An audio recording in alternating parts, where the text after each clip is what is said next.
Students, in this video we are going to study Rasadhaya chapter 6 composed by Bharata Muni and translated by Abhinav Gupta. In this video we will have a short introduction about Rasadhaya chapter 6, and in our next video we will study out the text of this chapter. So on your screen you can see some text and I am going to explain it. In Indian aesthetics, a rasa literally means juice, essence, or taste. It connotes means it describes a concept in Indian art about the aesthetic flavor of any visual, literary, or musical work that evokes an emotion or feeling in the reader or audience but cannot be described.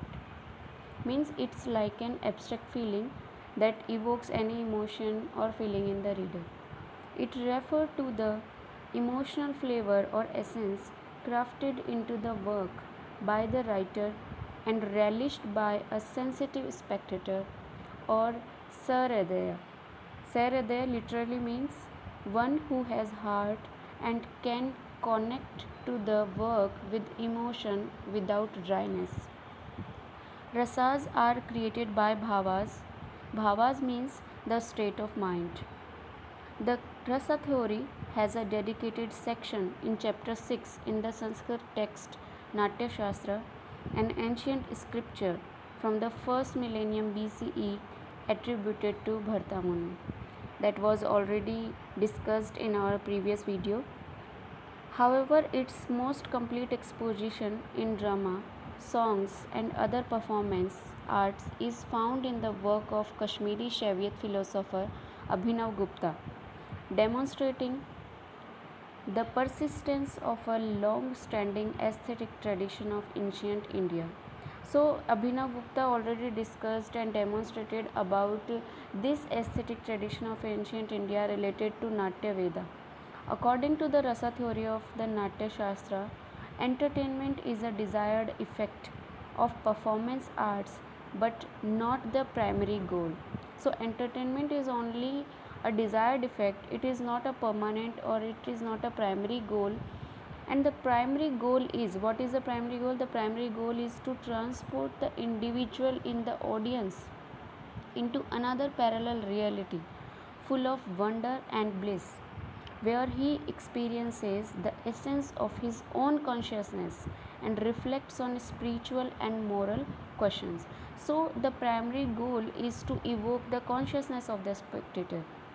Although the concept of rasa is fundamental of many forms of Indian arts, including dance, music, theatre, painting, sculpture, and literature, the interpretation and implementation of a particular rasa differs between different styles and schools. The Indian theory of rasa is also found in the Hindu arts and Ramayana musical productions in Bali and Java, that is Indonesia now, but with regional creative evolution. So, different places have their different evolution of rasa and different styles in different schools. The concept of rasa is fundamental to many forms of Indian art, including dance, music, musical theatre, cinema, and literature. The treatment, interpretation, uses, and actual performance of a particular rasa differs greatly between different styles and schools of Abhinaya, and the huge regional differences even within one style. Experience of rasa means rasa's anubhav. A rasa is the developed relishable state of a permanent mood which is called sthai bhav. This development towards a relishable state results by the interplay on it of attendant emotional conditions which are called vibhavas, anubhavas, and sanchari or vyabhichari bhavas. So there are three types of bhavas that causes a rasa. First is vibhava, second is anubhava, and third is sanchari or vyabhichari bhava. The production of aesthetic rasa from bhavas is analogous to the production of tastes or juices of kinds from food with condiments, curries, pastes, and spices. This is explained by the quote below. Here we will directly transfer to the images that show different type of rasas. Like in on your screen you can see an image from Bharatnatyam, that is the expression of Shringara, that is romance, and the second picture denotes Rudram Rasa of destructive fury of goddess Durga in Bharatnatyam also. So Bharat Muni enunciated the 8 rasas in the Natya Shastra, an ancient Sanskrit text of dramatic theory and other performance arts written between 200 BC and 200 AD, that I have already told you.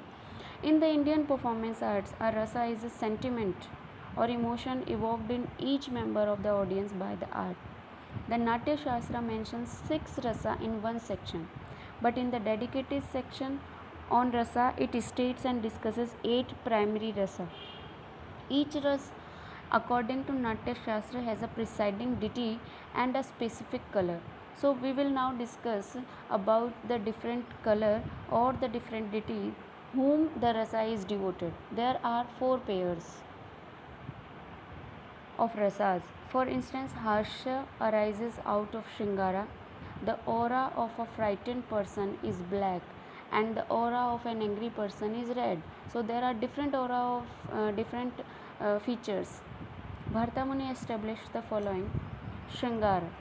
Shringara, that means romance, love, attractiveness, and the presiding deity of Shringara Rasa is Vishnu, and the color denoted to it is light green. The next rasa told by Bharat Muni is Hasya, that means laughter, mirth, comedy, and the presiding deity is Shiva. Color is white. The next rasa is Rodram, that means fury. Presiding deity is Shiva and the color is red. Next rasa told by Bharata Muni is Karunyam, that means compassion, mercy, and the presiding deity is Yama. The color denotes is grey. Next rasa is Vibhatsam, that means disgust, aversion, and the presiding deity is Shiva. Color used here in Vibhatsa rasa is blue. Next is Bhayanakam, that means horror, terror, and the presiding deity of Bhayanaka rasa is Yama. Color, that is black, used in Bhayanakam rasa. Next is Veeram, that means heroism. Presiding deity is Indra, and the color used to denote Veera rasa is saffron. Next is Adbhutam, means wonder, amazement, and the presiding deity is Brahma. Color used in Adbhuta rasa is yellow. Next is Santam rasa. A ninth rasa was added by later authors. This addition had to undergo a good deal of struggle between the 6th and the 10th centuries before it could be accepted by majority of Alankaris, and the expression Navarasa could come into vogue. Means that was in popularity in 6th to 10th centuries. Shantam means peace or tranquility. Deity is Vishnu and color is perpetual white. So Shantam rasa functions as an equal member of the set of rasas, but it is simultaneously, that means it is naturally distinct as being the most clear form of aesthetic bliss. Abhinav Gupta likens it to the string of a jeweled necklace. While it may not be the most appealing for most people, it is the string that gives form to the necklace, allowing the jewels of the other 8 rasas to be released. So in this video, in this we have discussed about 8 rasas and the ninth rasa that was added in 6th to 10th centuries. And in our WhatsApp group I am going to share you a PDF. In that PDF you are told the different type of rasas and their subdivisions, and this is your home assignment to read out the PDF carefully and to make a diagram of types and subtypes of rasas there. So that's all about today. You will, in our next video we will read the text, or we will make a short note about the text that was written by Bharata Muni, chapter 6, that is Rasadhyaya. So thank you all.